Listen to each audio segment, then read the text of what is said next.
નમસ્કાર મિત્રો, આજે ગ્રંથ સૃષ્ટિનો ત્રીજો એપિસોડ. આપણી અપેક્ષા જે છે એ પ્રમાણે એને પ્રતિસાદ મળી રહ્યો છે, એના કરતા વધારે સારો પ્રતિસાદ મળી રહ્યો છે દેશમાંથી અને વિદેશમાંથી. લોકોની વાંચન ભૂખ ખુલે, લોકો વાંચે, અને ખાસ કરીને વડીલો તો વાંચતા હોય છે પરંતુ યુવા પેઢી વાંચે એવી અપેક્ષા સાથે આપણે ગ્રંથ સૃષ્ટિમાં વૈવિધ્ય લાવવાની કોશિશ કરી રહ્યા છીએ. આજે ત્રીજા એપિસોડમાં મારે કેટલાક ગ્રંથોની વાત કરવાની છે, પરંતુ એ પહેલા અમેરિકાથી ભાઈ શ્રી કૌશિક અમીન, આમ તો ત્યાં મેગેઝિનના તંત્રી રહ્યા, પત્રકાર શિરોમણી છે અને ચરોતરના છે, એટલે એ મારી જેમ આખા બોલા છે. એમણે મને સંદેશો પાઠવ્યો છે, એનું પહેલા તો પઠન કરી લઉં અને પછી આપણે છે ને જે ગ્રંથોની વાત કરવાની છે એ ગ્રંથો પર આગળ વધીએ. એમણે લખ્યું છે 17મી ઓગસ્ટે મને કે ગ્રંથ સૃષ્ટિ એપિસોડ ખરેખર આવકાર્ય તો છે જ, પરંતુ ભોજન અગાઉના ભાત સાથેના અપુષણ જેવું કારગત બની રહેલ છે. વાચનની ભૂખના ઉદ્દીપક જેવા એપિસોડ બન્યા છે. કૌશિકભાઈ, અમારો હેતુ જ એ છે કે we want to play catalyst role, અને એટલે જ મને લાગે છે તીર જેને સહી નિશાને પર લગા હૈ. અગાઉના એપિસોડની અંદર આપના શ્રેષ્ઠ સંબંધ હોવા છતાં રતિલાલ બોરીસાગરની નુકચેતીની ગમી, વિષયને વફાદાર રહેવાની આપની ચૌધરીવાળી માનસિકતા સરાહનીય છે. કદાચ તડને ફળમાં નગીનદાસથી આપ મુઠ્ઠી ઊંચેરા છો એમ કહેવામાં જરાય અતિશોક્તિ હું નથી કરતો. નિર્જા ચૌધરીના પુસ્તકની વધુ વિગતો આગામી હપ્તાઓમાં આપવા વિનંતી. ગ્રંથના અવલોકનમાં પાનની સંખ્યા, કિંમત, પ્રકાશક ને પ્રાપ્તિ સ્થાન, પ્રકાશન વર્ષનો અચૂક સમાવેશ કરવા વિનંતી છે. મહદઅંશે આપ આ વિગતો આપો છો, પરંતુ દરેક પુસ્તક અવલોકનમાં તે નથી હોતી. કેટલાક સામયિકો ના યાદગાર વિશેષાંકોને પણ આવકારી લેશો તો શ્રોતાઓને જરૂર ગમશે. પુસ્તક પ્રસાર, પ્રતાપ પંડ્યાજી, પુસ્તક પરબ, સોનલ ફાઉન્ડેશન અમરેલી કે લુપ્ત થયેલી પૂજ્ય મોટા પ્રેરિત જ્ઞાન ગંગોત્રી શ્રેણી, સરદાર પટેલ યુનિવર્સિટી અને બાલ ગોવિંદ કુબેરદાસ વિક્રેતાની ગાથા પણ કહી શકાય. ફરીથી આપની ગ્રંથ સૃષ્ટિ શ્રેણીને હૃદયપૂર્વક આવકારો તથા અભિનંદન. કૌશિક અમીન, યુએસએ. એમણે લોકમિલાપ, ભાવનગર, પલાણી, આણંદ વગેરેની વાત પણ કરી શકાય એવું સૂચન પણ કર્યું છે. કૌશિકભાઈના આ સૂચનને અમે યથાશક્તિ એનો અમલ કરીશું. આજે જે વાત કરવી છે એ એક મહારથીના ગ્રંથની વાત કરવી છે. પંડિત સુંદરલાલ, ભારત મેં અંગ્રેજી રાજ. મારે તો આ ભારતમાં અંગ્રેજી રાજ એની ગુજરાતી આવૃત્તિ પણ આપણને ગુજરાત વિદ્યાપીઠમાંથી ઉપલબ્ધ થાય છે, એના ગ્રંથાલયમાં છે.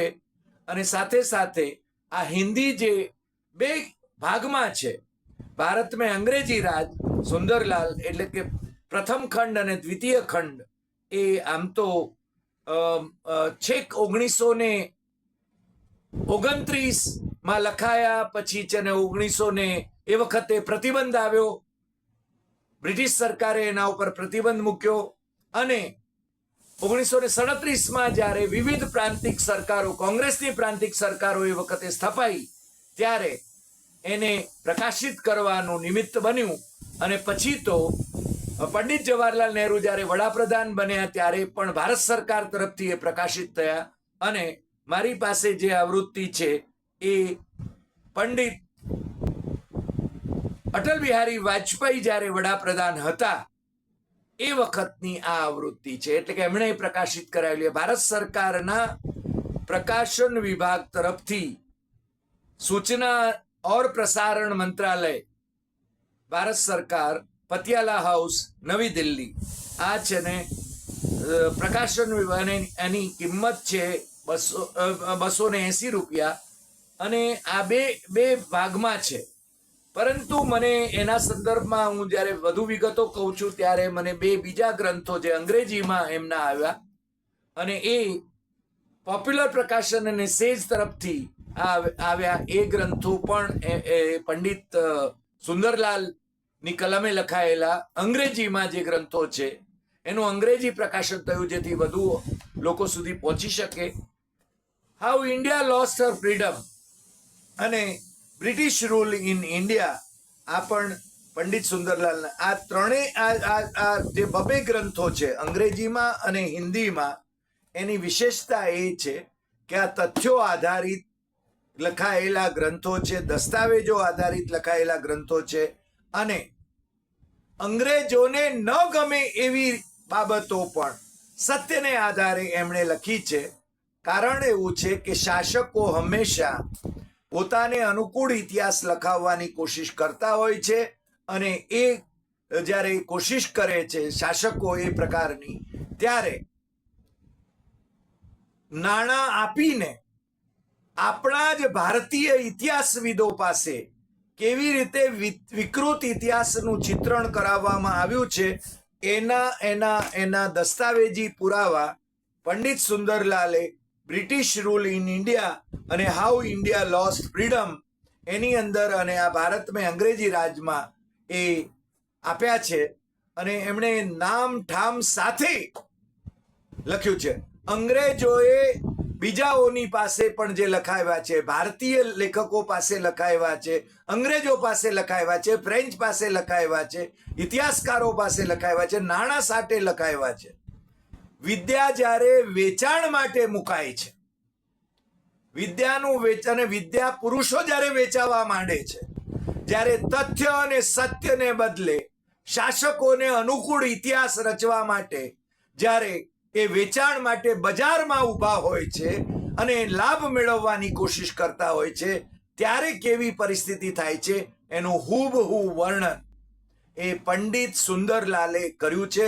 અને આ ચારેય ગ્રંથો બબે ભાગમાં જે છે એ અત્યારે ઉપલબ્ધ છે, કારણ કે ભારત સરકાર પણ એ પ્રકાશિત કરે છે, અને સેજ અને પોપ્યુલર પ્રકાશને સંયુક્ત રીતે પણ એ પ્રકાશિત કરેલા છે. એટલે હું તો એવી આપ સૌને વિનંતી કરીશ કે આપનાથી શક્ય બને ત્યાં સુધી દેશમાં કે વિદેશમાં તમે જ્યાં પણ વસતા હો, તમે આ ગ્રંથોનો અભ્યાસ જરૂર કરશો. અને અત્યારે જે ઇતિહાસનું વિકૃતિકરણ થઈ રહ્યું છે એ જ રીતે સત્તાધીશ કોઈ પણ હોય, અને એટલા માટે હું હંમેશા કહું છું કે સત્તામાં કોંગ્રેસ હોય કે બીજેપી હોય, સત્તામાં અંગ્રેજ હોય કે ફ્રેન્ચ હોય, સત્તામાં મોગલ હોય કે પછી જેને બ્રિટિશ હોય, સત્તાધીશો હંમેશા પોતાને અનુકૂળ ઇતિહાસ લખાવવાની કોશિશ કરતા હોય છે. અને એટલા માટે સાચો ઇતિહાસ તો જ તમે જાણી શકો જો તમે કમ્પેરેટિવ સ્ટડી કરતા. અને કમ્પેરેટિવ સ્ટડી જો ન કરો અને એક પક્ષી જો સ્ટડી તમે કરતા હો, તમે કોઈનાથી એકદમ અભિભૂત થઈ જતા હો, તો મને લાગે છે કે તમે એ ભક્તિભાવમાં લીન થઈ જાઓ અને તમે સાચી વાતોથી વિમુખ થઈ જાઓ છો. અને એટલા માટે જ ગાંધીજીએ, એમની પાસે વિદ્વાનોની ફોજ હતી એમ કહીએ તો ચાલે. ગાંધીજીની સાથે વિદ્વાનો કેટલા બધા જોડાતા રહ્યા છે. અને એ જ રીતે ધારો કે પંડિત નહેરુએ પણ જેલવાસ દરમિયાન પણ જે ગ્રંથો લખ્યા છે એ ગ્રંથો, અને એના વિપુલ પ્રમાણમાં એમણે છે ને સ્ટડી કર્યા છે, અનેક ગ્રંથોનો સ્ટડી કર્યો છે, અને એનો તુલનાત્મક અભ્યાસ કરીને એમણે લખ્યા છે એ ગ્રંથો. એટલે માત્ર છે ને એમને હસી પાત્ર આપણે કરીએ એમ નહીં, પણ એનું કારણ છે કે અત્યારે સ્થિતિ એવી છે કે નવી પેઢી વાંચતી નથી, અને જૂની પેઢી એ પોતે છે ને સત્તાની સાથે રહેવા માટેની કોશિશમાં આ પ્રકારના વિકૃત ઇતિહાસ એને વધારે ચગાવે છે. એટલે હું હંમેશા કહું છું, સત્તામાં જે કોઈ હોય એ પોતાને અનુકૂળ ઇતિહાસ લખાવવાની કોશિશ કરે, પરંતુ આપણે કમ્પેરેટિવ સ્ટડી કરવો જોઈએ અને એ દ્રષ્ટિએ પંડિત સુંદરલાલ એમનો અભ્યાસ તમારે કરવો પડે. Pandit Sundarlal member of parliament પણ રહ્યા અને પંડિત સુંદરલાલ તમને ખ્યાલ હશે કે ઓપરેશન પોલોથી આપણે હૈદરાબાદ સ્ટેટ, નિઝામનું સ્ટેટ જ્યારે ભારતમાં ભેળવ્યું, ઓપરેશન પોલો, આપણે એને પોલીસ પગલું કહીએ છીએ, એ વખતે આપણે હંમેશા એમ કહીએ છીએ કે કોઈ લોહી વહાવ્યા વિના એમ કે આપણને આઝાદી મળી છે. ના, એવું નથી. ઓપરેશન પોલો દરમિયાન પણ 25,000 થી 40,000 લોકો, અને એમાં બંને હતા, હિન્દુ અને મુસ્લિમ બધા જ. એટલે માત્ર છે ને ભાગલા વખતે જ જે કતલેઆમ ચાલી એમાં હિન્દુઓ અને મુસ્લિમોની કતલેઆમ થઈ, શીખોની કતલેઆમ થઈ. એ જ રીતે હૈદરાબાદ 1948માં જે પેલો ઓગસ્ટ 47માં જે કતલેઆમ ભાગલા વખતે થઈ હતી, એ જ રીતે 1948ના સપ્ટેમ્બરમાં જ્યારે આપણે ઓપરેશન પોલોથી હૈદરાબાદ મેળવ્યું ત્યારે છે ને કતલેઆમ થઈ હતી અને એ 25,000 થી 40,000 લોકોના જાન ગયા હતા હૈદરાબાદમાં. અને એ રિપોર્ટ એ પંડિત સુંદરલાલ સમિતિ જે નિમિત્તિ ભારત સરકારે, જ્યારે સરદાર પટેલ તો એ વખતે નાયબ વડાપ્રધાન હતા અને પંડિત જવાહરલાલ નહેરુ એ વડાપ્રધાન હતા, એમની સરકારે આ સમિતિ નિમિત્તિ અને એણે અહેવાલ આપ્યો હતો, જે અહેવાલ આજ દિવસ સુધી પ્રકાશિત નથી કરવામાં આવ્યો સત્તાવાર રીતે, પરંતુ એ અહેવાલ તમને ગૂગલ ઉપરથી પણ મળી શકે એમ છે. બીજો ગ્રંથ મારી પાસે જે છે એ મહાત્મા ગાંધીના વિચારો, આર.કે. પ્રભુ અને યુ.આર. રાવ એમનું સંકલન અને સંપાદન છે. એનું પ્રકાશન નેશનલ બુક ટ્રસ્ટ ઇન્ડિયા એણે કર્યું છે અને 140 રૂપિયા એની કિંમત છે. ગાંધીજી વિશે જાણવા માટે, એમના વિચારો જાણવા માટે અધિકૃતપણે જો કોઈ ગ્રંથ હોય તો એ આ ગ્રંથ છે. અંગ્રેજીમાં પણ એ ઉપલબ્ધ છે, હિન્દીમાં પણ એ ઉપલબ્ધ છે. માઇન્ડ ઓફ મહાત્મા એ અંગ્રેજીમાં એ ગ્રંથ ઉપલબ્ધ છે આ જ સંપાદકો તરફથી, અને એનું નવજીવન એ પ્રકાશન કરેલું છે. અને આ પણ ગ્રંથ આમ તો આપણને ઉપલબ્ધ થાય છે નવજીવન પ્રકાશનમાં. મારે ગાંધીજી વિશેની 2 જ વાત આ તબક્કે એને ઉલ્લેખ કરવા જેવી લાગે છે મને. આપણે હિન્દુ મુસ્લિમ વચ્ચેની જે આખી ખાઈ ઊભી કરવાની જે લોકો કોશિશ કરે છે, ત્યારે ગાંધીજીના વિચારો આપણે છે ને જોવા જોઈએ અને એ કેવા પ્રેરક છે એની વાત કરવી જોઈએ. અને બીજો ઉલ્લેખ મારે કરવો છે અહિંસાના સંદર્ભમાં, કારણ કે ગાંધીજીની અહિંસાને નામે નવી પેઢી જે જાણતી નથી એ પણ ઠેકડી ઉડાવે છે. એટલે મારે માત્ર થોડાક પેરા વાંચવા છે. ગાંધીજી વિશે તમામ વિષયો પર આની અંદર છે ને તમારે જે વિષય પર એનો અભ્યાસ કરવો હોય એ તમને છે ને મળશે. એ એમના પોતાના વિશે, એ પોતે નથી સંત, નથી પાપી, નથી મહાત્મા, એ પોતે બધી પોતાના ઉપવાસ વિશે વાત કરે છે, એમના લખાણો વિશે વાત કરે છે, સત્ય વિશે વાત કરે છે, નિર્ભયતા વિશે, શ્રદ્ધા વિશે, અહિંસા વિશે, સત્યાગ્રહ વિશે, અપરિગ્રહ વિશે, શ્રમ, સર્વોદય, ટ્રસ્ટીશીપ, બ્રહ્મચર્ય, સ્વતંત્રતા અને લોકશાહી, સ્વદેશી, બંધુત્વ, આ બધાને વિશે ગાંધીજીના વિચારો શું છે એ આ ગ્રંથમાં સંકલિત છે. અને ગાંધીજી મારો હિન્દુ ધર્મ એકાંતિક નથી આ ટાઇટલ હેઠળ લખે છે. હિન્દુ ધર્મ કોઈ સાંકડો ધર્મમત કે સંપ્રદાય નથી. એના ઉદરમાં સંસારની સર્વ વિભૂતિઓની પૂજાને સ્થાન છે. ધર્મ પ્રચારનો જે સામાન્ય અર્થ લેવાય છે તે અર્થમાં એને ધર્મ પ્રચારક પંથ નહીં કહી શકાય. એણે અનેક જાતિઓને પોતાનામાં સમાવી એ સાચું, પણ એ બધું વિકાસ ક્રમને ન્યાયે અદ્રશ્ય ગતિએ બન્યું છે. હિન્દુ ધર્મ દરેક માણસને તેની પોતાની જ શ્રદ્ધા અગર ધર્મની ઢબે ઈશ્વરને ભજવાનો આગ્રહ કરે છે અને તેથી સર્વ ધર્મોની જોડે એની સુલેહ છે. એ બીજો એક પેરો પણ મને વાંચવાનું મન થાય છે. એ કહે છે કે હું જ્યારે મને પોતાને સનાતની હિન્દુ કહું છું ત્યારે મિત્રો ગૂંચવણમાં પડે છે, કારણ કે સનાતની કહેવાતા હિન્દુમાં તેઓ સામાન્ય રીતે જે વસ્તુઓ જુએ છે તે મારામાં નથી જોતા.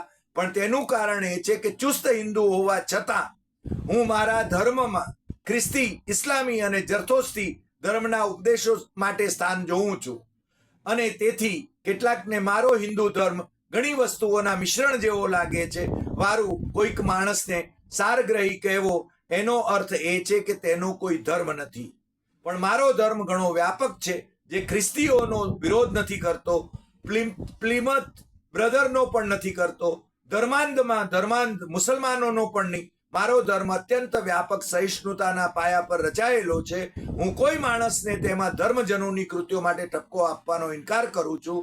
આ બધા હવે તમને ખ્યાલ છે કે ગાંધીજીના વાક્યોને આઉટ ઓફ કોન્ટેક્સ્ટ લઈને એકાદ વાક્ય એમાંથી ઉઠાવીને એમને છે ને બદનામ કરવાની કોશિશ એમના વિરોધીઓ કરે છે. એ તમે જાણો છો. એ લખે છે કે મારા હિન્દુ ધર્મમાં સાંપ્રદાયિક સંકુચિતતા નથી. એમાં ઇસ્લામ, ખ્રિસ્તી ધર્મ, બૌદ્ધ ધર્મ અને જરતોસ્તી ધર્મના સારામાં સારા અંશોનો સમાવેશ છે. સત્ય એ મારો ધર્મ છે અને અહિંસા એના સાક્ષાત્કારનું એકમાત્ર સાધન છે. તલવારના ન્યાયનો મેં સદાને માટે ત્યાગ કરેલો છે.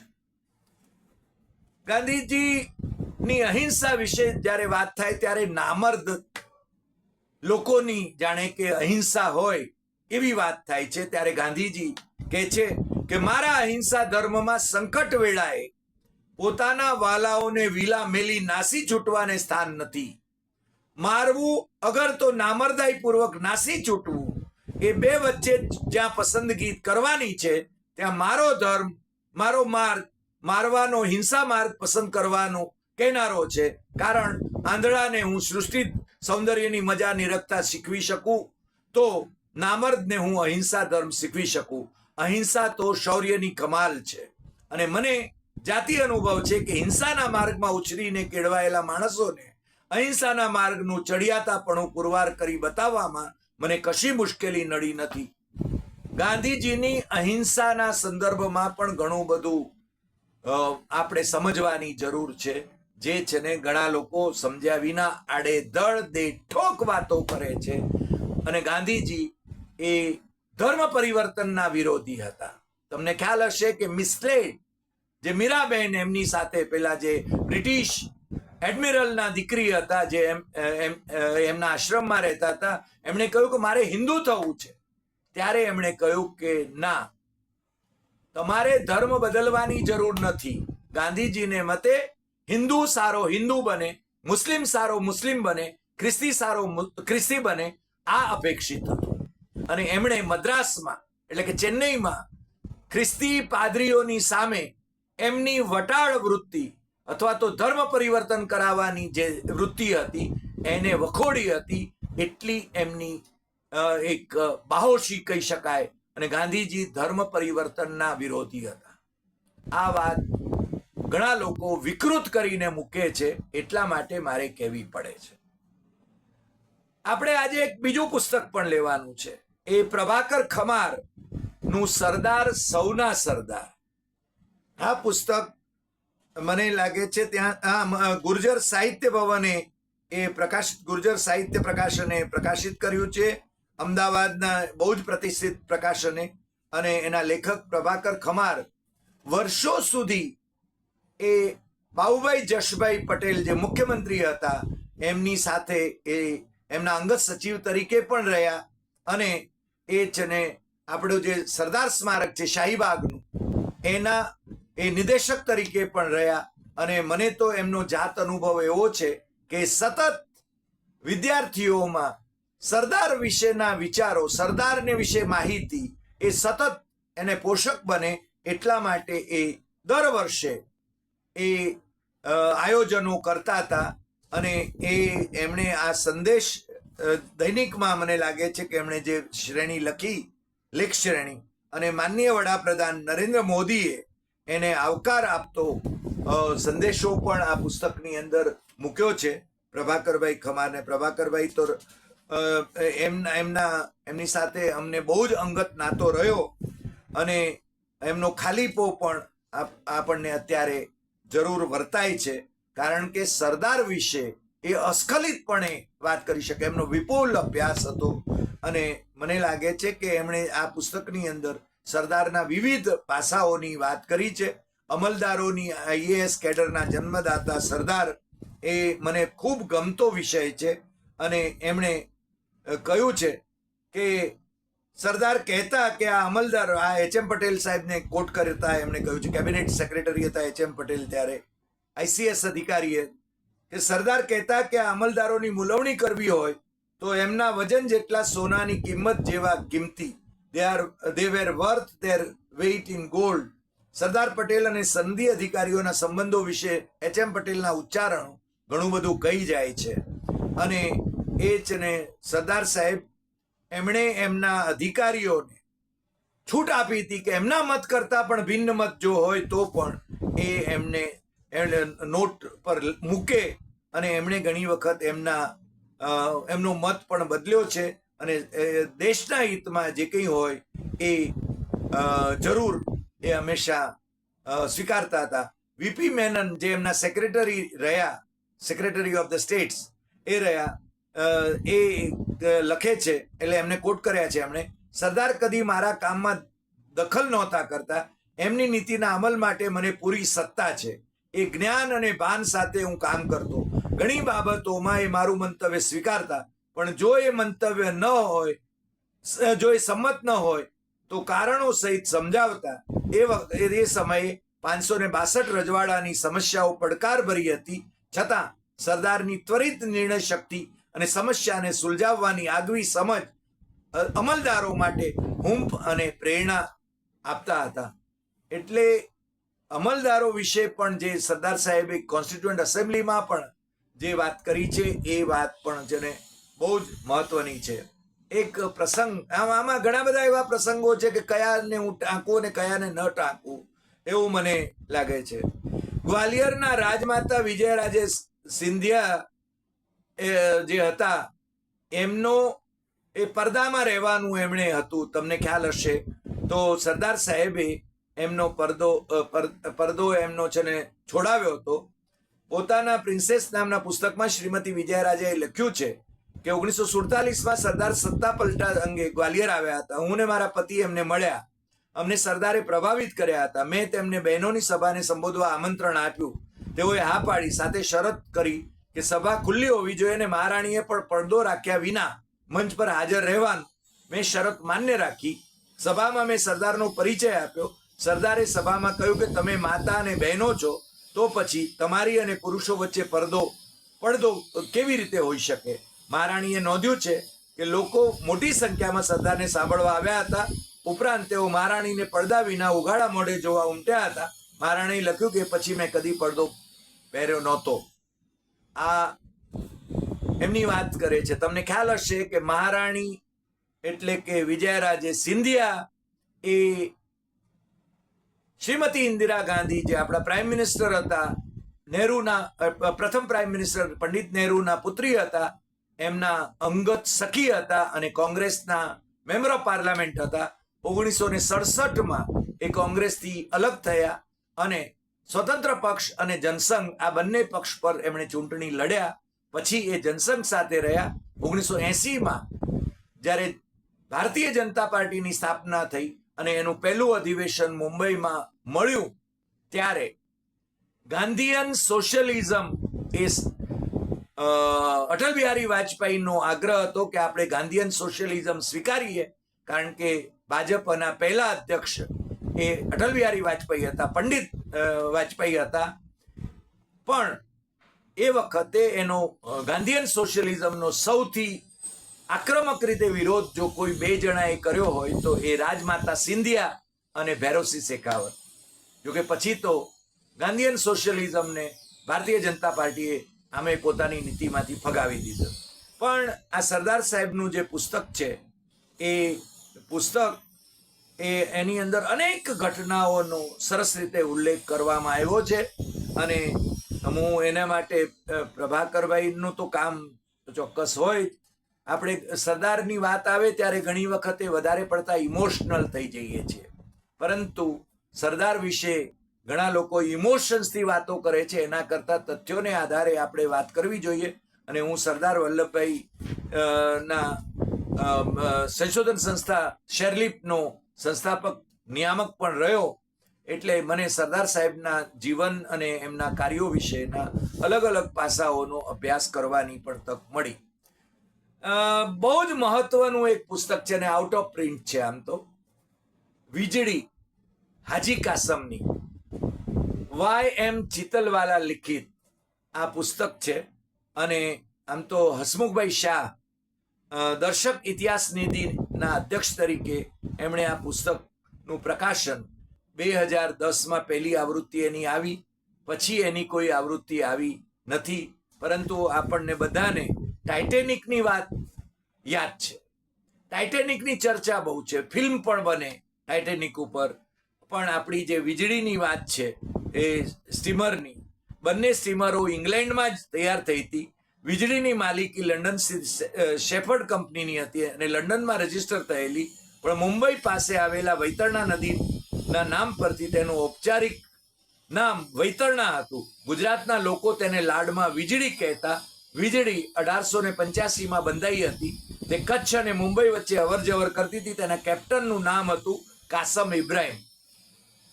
8 નવેમ્બર 1888ના રોજ 746 ઉતારુઓને લઈને માંડવી બંદરથી મુંબઈ જવા રવાના થઈ હતી. તે પોરબંદર પહોંચી ત્યારે દરિયો તોફાની હતો, પણ ઝંઝાવાતી ચક્રવાતના કોઈ અણસાર નહોતા. પોરબંદરથી રવાના થયા પછી તે લાપતા બની. કદાચ 8 નવેમ્બર 1888ની મોડી રાતે માંગરોળ પાસે સંભવતઃ તે ડૂબી. વૈતરણીના ડૂબવાથી ગુજરાત અને હિન્દમાં હાહાકાર મચી પામ્યો હતો, પરંતુ ગુજરાતના સામયિકો અને અખબારોએ તેની વિસ્તૃત નોંધ લીધી નહોતી. ટાઇટેનિક એના પછી બંધાઈ. ટાઇટેનિક 1908માં લંડનમાં બંધાઈ. તેની માલિકી લંડન સીટ વ્હાઇટ સ્ટાર લાઇનની હતી. તેનો કેપ્ટન એડવર્ડ સ્મિથ હતો. તે જ્યારે લંડનથી ન્યુયોર્ક જવા ઉપડ્યો ત્યારે તેમાં 1500 ઉતારુઓ બેઠા હતા. તેને 14 એપ્રિલ 1912ના રોજ મધદરિયે ચેતવણી મળી કે આગળ હિમવર્ષા ચાલી રહી છે, તેથી તું પાછો પર. પણ તેને કોઈની સલાહ ના માની અને તે 15 એપ્રિલ 1912ના રોજ ઉત્તર એટલાન્ટિક મહાસાગરમાં ડૂબી ગઈ. આ જે માન વિભૂતિ છે YM ચિતલવાલા, બહુ જ અભ્યાસી છે, ધોરાજીમાં વસે છે. અને યુનુસભાઈ એમનું નામ. મારા માટે તો એ માર્ગદર્શક છે એમ કહું તો ચાલે, કારણ કે બહુ જ અદ્ભુત. એટલે આના વિશે, આ પુસ્તક વિશે, પુસ્તક પ્રકાશન કર્યું ત્યારે એના વિશે પણ હસમુખભાઈએ પણ એમને ભવ્ય અંજલિ આપી છે એમ કહીએ તો ચાલે. એટલે કે એમનું સન્માન કર્યું છે. અંજલિ ઇન ધ સેન્સ યુનુસભાઈ લાંબુ જીવે, પણ એમને છે ને બિરદાવ્યા છે. હસમુખભાઈ હવે રહ્યા નથી, પરંતુ એમણે જે લખ્યું છે એની અંદર એ જે સંશોધન કરીને લખ્યું છે. અને આમ એ પુણેના વિદ્યાર્થી રહ્યા અને એમણે જે આ વીજળી વિશે જે વાતો લખી છે, આપણે ત્યાં તમને ખબર છે કે વેરણ થઈ વીજળી છોડાવ્યો તે સંયોગ, જક્ષણી નામ જણાય છે, ભારી લીધો છે ભોગ. વેરણ થઈ ગઈ વીજળી, ગાત કરી તે વિશ્વાસની, બુરું માર્યું છે બાણ, પુરુષ પ્રિયા નાખી પાસલે, લીધા સર્વના પ્રાણ. વેરણ થઈ ગઈ વીજળી, દુષ્ટ થઈ દગો દઈ ગઈ, કીધો સર્વનો કાળ, માત માત મુખ બોલતા વણ અપરાધી બાળ. વેરણ થઈ ગઈ વીજળી, ખોડી ખોડીને ભેગા કર્યા આશા ભંગ અનેક, કૂપ ધરી વ્રજ કાપ્યું, તજાવી દીધી ટેક. વેરણ થઈ વીજળી. હાજી કાસમની વીજળી વિશે એમણે અદ્ભુત પુસ્તક લખ્યું છે. અને એમણે મને જે આ પુસ્તક મોકલાવ્યું, કારણ કે મને મારા એ માર્ગદર્શક છે. મને ઘણી બધી બાબતોમાં એ માર્ગદર્શન કરે છે. એ લખે છે કે એ પાછા મારે માટે પાછળ દેસાઈ સાહેબ લખે ને ત્યારે મને છે ને બહુ કટે છે. 26/6/2023નો એમનો પત્ર મને મળ્યો કે માનનીય દેસાઈ સાહેબ, મારું પુસ્તક વીજળી હાજી કાસમની ફ્રેશ નકલ મોકલું છું. મેં કહ્યું કે તમે મને ફોટોકોપી મોકલશો તો પણ ચાલશે, અથવા મને પુસ્તક મોકલશો તો હું ફોટોકોપી કરાવીને તમને પુસ્તક પરત કરીશ, કારણ કે બહુ જ ઉપલબ્ધ નથી. એટલા માટે આશા છે આપને ગમશે. જ્યારે પુસ્તક પ્રકાશિત થયેલું, ગુજરાત મુંબઈના લગભગ બધા જ સમાચાર પત્રોમાં તેની સરાહના થયેલી. ટાઈમ્સ ઓફ ઇન્ડિયાએ તો પ્રથમ પાને તેના વિશે છાપેલું, પણ અફસોસ સાથે કહેવું પડે છે કે તેની નવી આવૃત્તિ હજુ સુધી પ્રકાશિત થઈ નથી. શ્રી હસમુખભાઈ શાહે ઘણી જહેમત લીધેલી, પણ પાછળથી તેમની તબિયત નાદુરસ્ત હોવાને લઈને એ અંગે વધુ પ્રગતિ થઈ ન શકી. પુસ્તકની કોપીરાઇટ દર્શક ઇતિહાસ નિધિ પાસે હોય અને હવે તો શાહ સાહેબનું પણ નિધન થઈ ગયું એવા સંજોગોમાં મારા માટે બહુ મોકળાશ રહેતી નથી. પુસ્તક જ્યારે છપાયેલું તે પૂર્વે મેન્યુસ્ક્રિપ્ટ ને પ્રૂફ રીડિંગ માટે મને ન મોકલાતા થોડીક ક્ષતિઓ રહી જવા પામી છે. સ્ટીમરનો ફોટો જ સામેલ કરાયો નથી, ગંભીર ભૂલ ગણાય. ખેર, જે થયું તે ખરું. આ પુસ્તક વાંચી આપના પ્રતિભાવ અવશ્ય જણાવશો. કુશળ હશો. યુનસ ચિતલવાલા. યુનુસભાઈ એ લખે છે અને વયોવૃદ્ધ છે. મારે તો એમને અમદાવાદે આવે ત્યારે મારા વિદ્યાર્થીઓ સાથે વાત કરે, એમના અનુભવોની એવી પણ અપેક્ષા છે, અથવા તો અમે ધોરાજી જવાના પ્લાનિંગમાં છીએ. આજે આટલી વાત, આજે પુસ્તકોની વાત કરી છે. મને લાગે છે કે તમને ગમશે અને તમે આમાંના જે પુસ્તકો તમને મળી શકે અથવા તો તમે એ વાંચો. બીજા પુસ્તકો પણ તમને જે ગમે એ વાંચો, એવી અપેક્ષા સાથે આજનો એપિસોડ આપણે પૂરો કરીએ છીએ. તમને જો આ એપિસોડ ગમ્યો હોય તો તમે છે ને એના પ્રતિભાવો અમને જરૂર પાઠવશો. અમારી અપેક્ષા એટલી જ છે કે નવી પેઢી એ કંઈક વાંચતી થાય, કંઈક નજર કરતી થાય, અથવા તો પુસ્તકો સાંભળતી પણ થાય. કારણ કે નવી ટેકનોલોજી, નવા યુગમાં આપણે એની સાથે ચાલવું પડશે. કારણ કે ઘણી વખતે પુસ્તકો ન વાંચે પણ ધારો કે આ રીતે આપણા એપિસોડની મારફત એનો પરિચય મેળવે તો પણ મારી દ્રષ્ટિએ ગનીમત છે. નમસ્કાર.